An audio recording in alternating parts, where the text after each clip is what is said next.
Hey Denver, Jeff Faldalen here, and hope you're having an amazing day at the Leadership Development Day. Unfortunately, I'm not able to make it there in person, so I wanted to take an opportunity and shoot a real quick video for you so that I can provide some value to my good friend Greg and do what I can to support him, because I know he always puts on an amazing event and I didn't want to miss the opportunity to be a part of it. So I am one of those people that is obsessed with potential.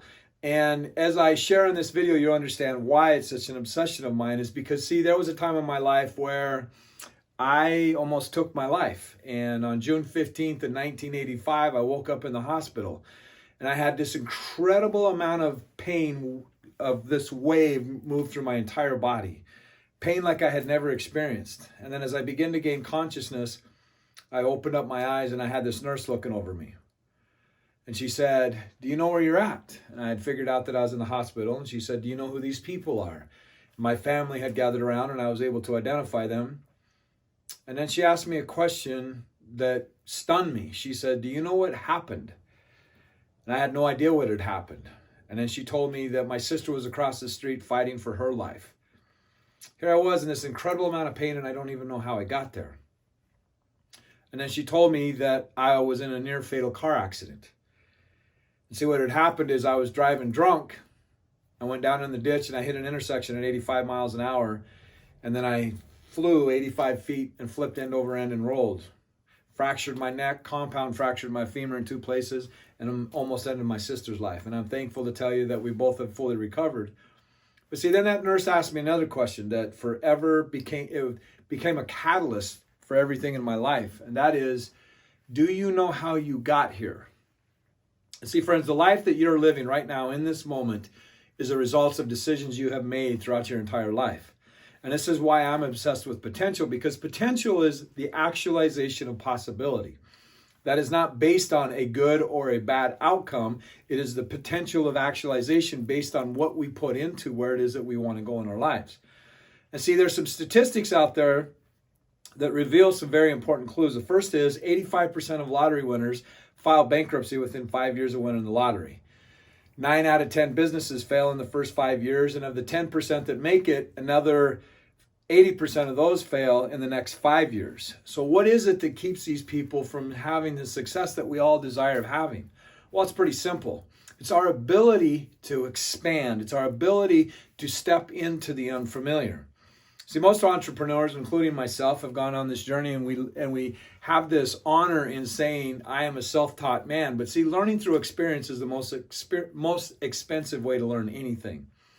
And see, there's ways that we can short that by accelerating, by reaching out to people that can empower us to have the mindset that is necessary when we step out into the unknown.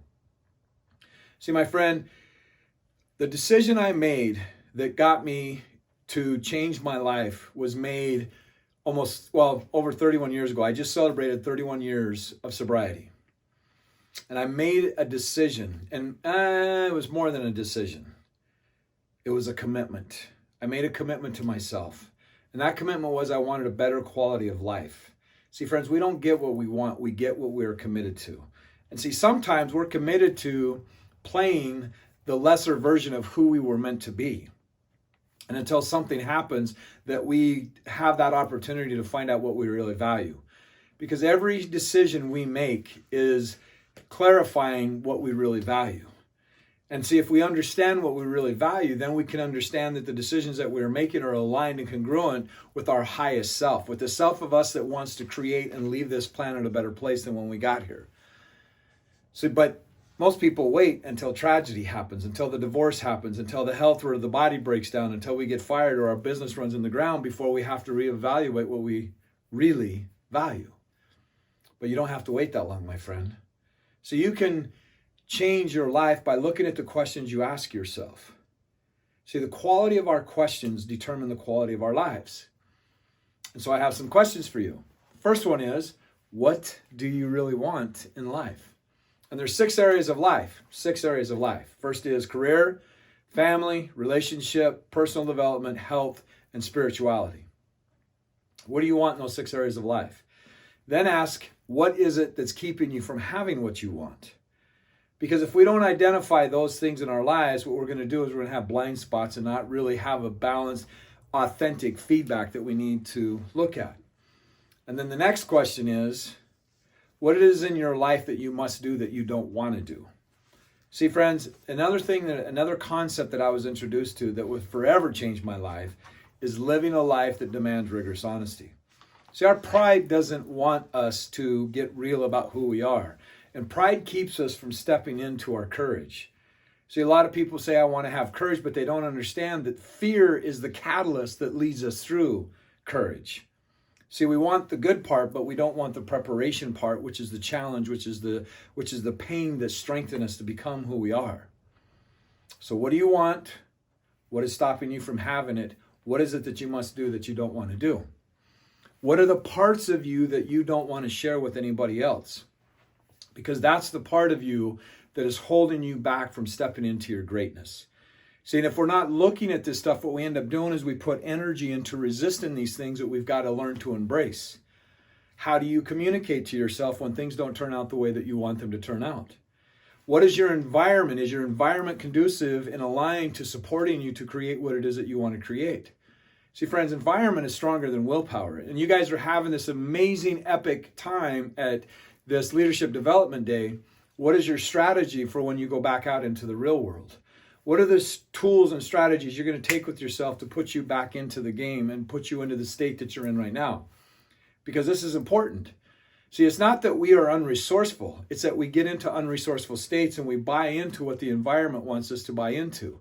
The environment can be social media. It can be our immediate family. It can be the friends that we hang out with. It can be the environment that we have at work. These are all parts of our environment. It could be the environment that we have inside of our head. See, friends, we are homeostasis, which means we seek balance. So if I take a glass of boiling water and I put it in this room, it's going to seek to balance out to the room temperature. Same thing as with the glass of ice water. So when you go back into your environment, you're going to have people that are living their lives the way that they normally live their lives, and you're going to come back in there. How are you going to stay in this state that you're in? See, I'm going to prove to you that the thing that you seek more than anything in this world is already inside of you, but you just haven't tapped into it yet. It's about you figuring out what you really value. So for those of you that have children, if your child's life depended on you creating your dreams, manufacturing and manifesting your dreams, the excuses would go away. But see, the excuses keep us playing small because we don't value the outcome that much. See, I was tired of destroying my life, and that's why I made the decision, made the commitment that I want a better quality of life. And from that day on, I have continually pursued that. Have I had off days? Absolutely. I've filed bankruptcy. I've had divorces. I've had life happen to me from there until now. But I valued and I knew that if I didn't stop doing what I was doing, I was going to be successful in killing myself. See, most people end their life on the installment plan. They don't inventory their thoughts. They don't inventory their diets. They don't inventory their environment. They don't inventory what it is that they're really doing and how they're really showing up. And then they wonder why they don't get the results that they want. Your greatest asset, friend, is your ability to be rigorously honest with who you are and ask the questions that are going to give you different results. That's the secret to it all. See, friends, life, we don't see life as it is. We see life as we are. Right? And so your attitudes are going to determine how you move through the unknown. Your attitudes are going to determine how opportunity is received within your life. You are the creator of your life. You are the creator of the pain in your life. You're the creator of why you play small in your life. You are the creator of why you are awesome and you have all the potential in the world. But it's for you to decide and commit to that. Again, we don't get what we want. We get what we are committed to. I would encourage you, my friend, to commit to you being the best version of you that you could ever be.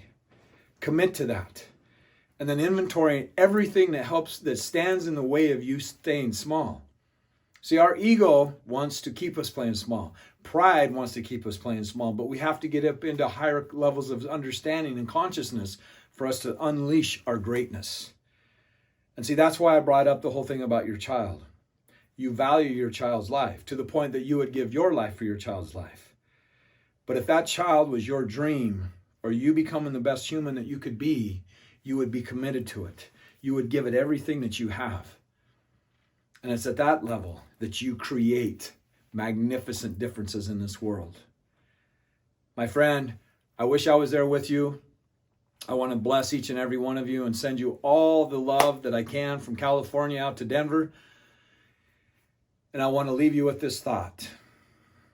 Nothing is impossible, only if you believe it is. And as I sign off in everything that I do, it is live your life like your life depends on it, because it does. And you deserve to live a life of abundance, of prosperity, and make a massive difference in this world. So I thank you for watching, my friends. And again, have a blessed time at the Leadership Development Day. And hopefully I'll see you next year. Until next time, be blessed.